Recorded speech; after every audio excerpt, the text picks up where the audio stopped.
Luther's Small Catechism.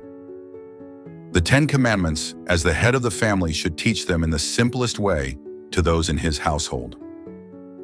The first commandment, you shall have no other gods. What does this mean? We should fear, love, and trust in God above all things. The second commandment, you shall not misuse the name of the Lord your God. What does this mean? We should fear and love God, that we do not use his name to curse, swear, lie, or deceive, or use it superstitiously, but call upon God's name in every trouble, pray, praise, and give thanks. The third commandment, remember the Sabbath day by keeping it holy. What does this mean? We should fear and love God, that we do not despise preaching in his word, but regard it as holy, and gladly hear and learn it. The fourth commandment, honor your father and mother, that it may go well with you, and that you may enjoy long life on the earth. What does this mean? We should fear and love God, that we do not dishonor or anger our parents and others in authority, but honor, serve, and obey them, and give them love and respect. The fifth commandment, you shall not murder. What does this mean? We should fear and love God, that we do not hurt or harm our neighbor in his body, but help and be a friend to him in every bodily need. The sixth commandment, you shall not commit adultery. What does this mean?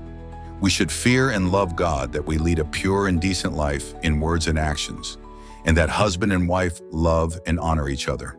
The seventh commandment, you shall not steal. What does this mean? We should fear and love God, that we do not take our neighbor's money or property or get it by dishonest dealing, but help him to improve and protect his property and business. The eighth commandment, you shall not give false testimony against your neighbor. What does this mean? We should fear and love God, that we do not tell lies about our neighbor, betray him or give him a bad name, but defend him, speak well of him, and take his words and actions in the kindest possible way. The ninth commandment, you shall not covet your neighbor's house. What does this mean? We should fear and love God, that we do not scheme to get our neighbor's inheritance or house or obtain it by false claims, but do all we can to help him keep it. The 10th commandment, you shall not covet your neighbor's wife or his workers or his animals or anything that belongs to your neighbor.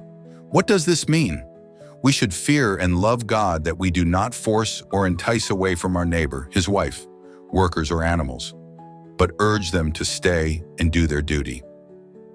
The conclusion. What does God say about all these commandments?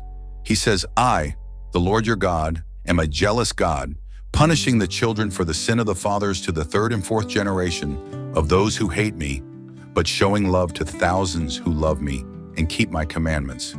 What does this mean? God threatens to punish all who transgress these commandments. Therefore, we should fear his anger and not disobey what he commands. But he promises grace and every blessing to all who keep these commandments. Therefore, we should love and trust in him and gladly obey what he commands.